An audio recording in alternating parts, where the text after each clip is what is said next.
Chelsea Football Club have started to upset a lot of fans, and it's purely based on the fact that fans are getting attached to players that were signing only for Chelsea to flip them for more money. Yes, that's the case in Omari Hutchinson's case. However, we need to start talking about this logically and stop acting emotionally. I'll explain it to you. Romelu Lukaku, well, he just sent us a saviour package because Antonio Conte has been hired at Napoli and the rumours have started to boil, and we also have got a great indication why Gyokores and more importantly Victor Osimhen are not being considered as a striker for Chelsea next year that they're going to go for. Upamecano is being linked with the club because Chelsea do need another centre half because we only have 4. And finally, the biggest one of all, it looks like Sanchez is going to be our number 1 next year, and I'm here to tell you calm down because I don't believe this is the case and I've got evidence why. Let's get into it. Let's break this down. Number 1, support the channel by hitting the like button. It's the easiest thing you can do and it literally helps a lot.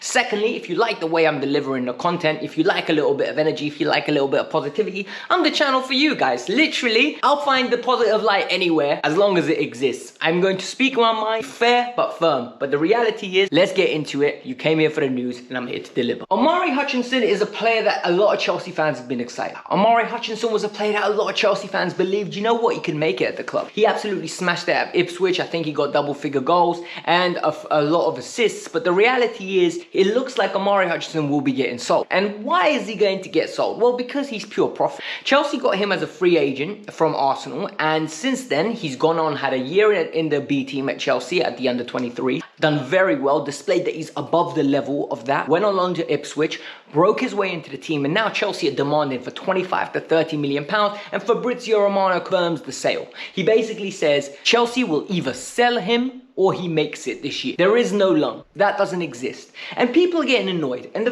first reason is because people are getting attached to the players that we're buying that are young. When the reality is the David Washingtons, the Santoses, the Angelo Gabriels, the Mudriks, the Nonnies, they're going to get flipped. They're going to get flipped for a lot of money if the right bids come in and the club believe that they have done their course, right? They come here, they develop, they got us to a stage that we want to go, and now we want to press on. If you want an Elise, Omari Hutchinson has to be sacrificed. If you want an Elise, Noni might have to be sacrificed. And people will say, well, why are you not giving up on Sterling? Why are you not getting rid of Mudryk? The difficulty in getting those deals done is harder than the ease at which Noni on a nicer contract and who's somebody that's shown he's worth 35 million, because Chelsea make a 7 million profit, and then more importantly the wages are easy to remove, someone else can pay him. Mudryk will be harder because of the fee that it will take to get him out of Chelsea. So we need to be open and we need to be transparent and we need to talk about it. And in terms of Omari Hutchinson, what I'm going to say isn't going to be Omari Hutchinson done it at Ipswich. He looked great. He looked very promising. Mudryk done it at Shakhtar. Come to Chelsea, inconsistent game time, looks absolutely average. Looks inconsistent at best. And now people want Omari to come and sit on the bench and not develop. Why would Chelsea allow him to come back?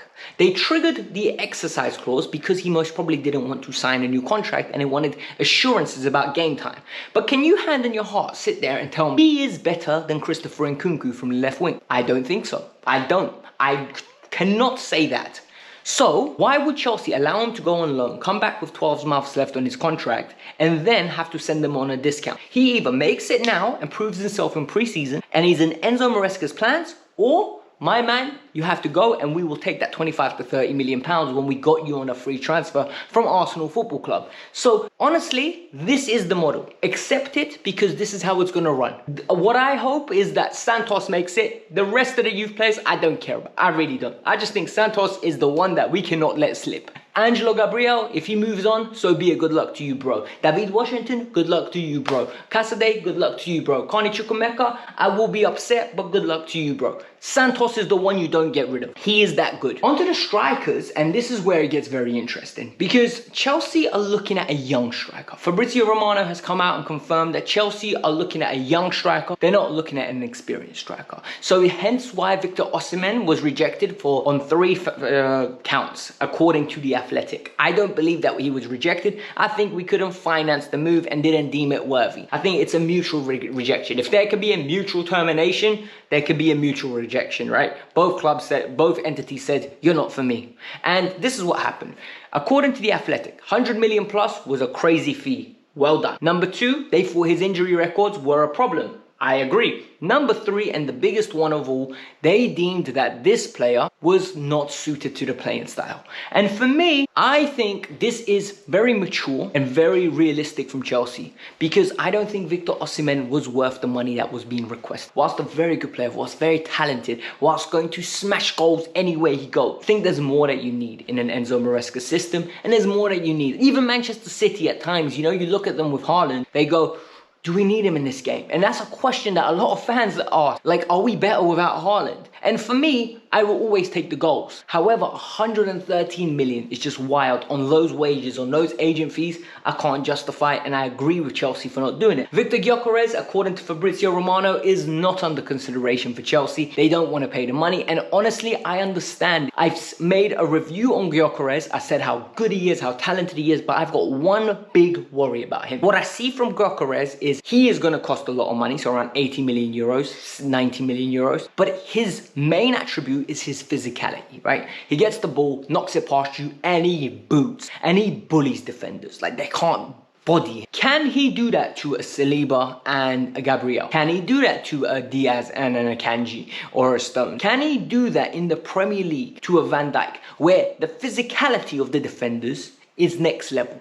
They're more developed, they're more quicker, they're sharper, they're better quality of footballers, they're smarter players in the Premier League. Because you're not playing Boavista, you're not playing Fluminense, you're not playing Nacional, you're playing teams like Crystal Palace with Mark Guehi and Anderson. You're playing teams like Newcastle with Shaw and Botman. The level is next. So Chelsea, in my opinion, once again, have made the right move, and this is not the place to take the risk. You take risks on pure ballers, the ones you want to know that when they come in, they're going to hit the ground running. Caicedo is one of those examples. People said he didn't hit the ground running. He did. Look at his first season. He was absolutely tremendous. And people will try to flip the narrative, but I don't agree with it. And then when it comes to Lukaku, it looks like Conte is the shining light. Because Conte has come in and he's demanding him at Napoli already. 38 million. We're going to have talks with Napoli as Chelsea Football Club, and they're going to see if they can move this player on. This will be an amazing move for Chelsea if they can get him for 38 million.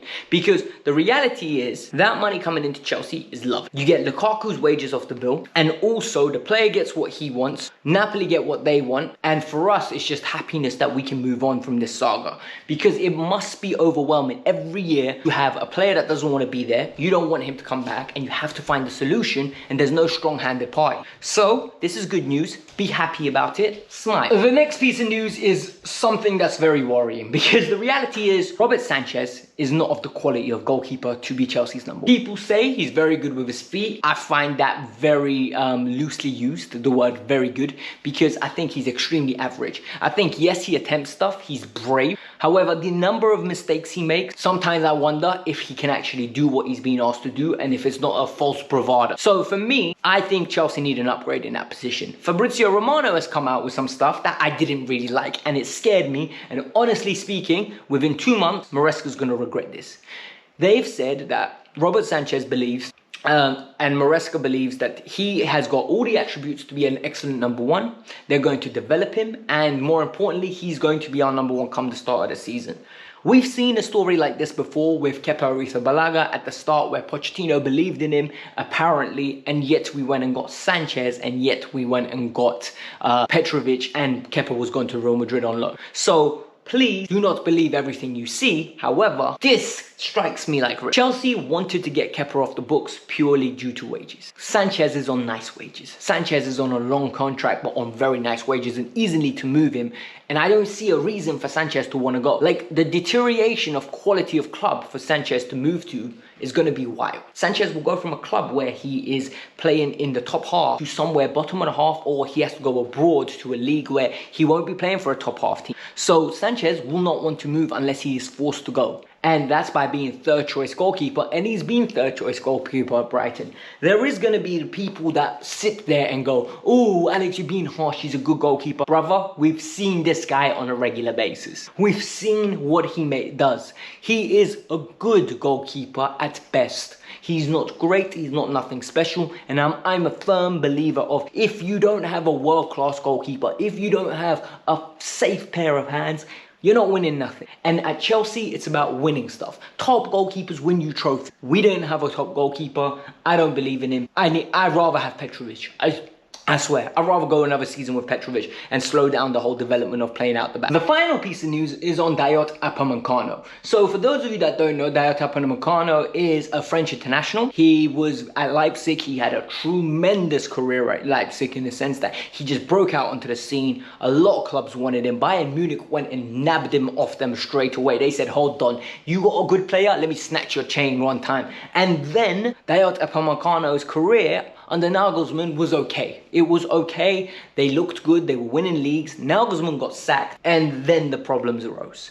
Upamecano started making more and more mistakes on a weekly basis, and then Tuchel dropped him. A man that is known to have a centre-back enhancing potion, where any centre-back that plays under him, all of a sudden now, Kim and Upamecano looked horrible. Dyer and De Ligt were the number one centre-half, and it looks like Upamecano could be leaving Bayern Munich. It's according to Bild, the reports in Germany, Chelsea are looking at Upamecano. They think he's a very good player. They are interested in acquiring his services. I'm here to be the bearer of bad news. I don't believe this is the case. I think this is his agent putting out murmurs out there that Chelsea could be looking at him, and that Chelsea believe at this moment in time, you know, they're interested, and Bayern need to either give him reassurances that he's going to play under company, or he's going to look to move. Does he fit the Chelsea system? Well, he is a ball-playing centre-half. He plays on the right-hand side, which Chelsea are looking for, but it would have to depend on the fact that, Thingy's leaving. Chalobah's leaving. For me, personally, I think we have enough.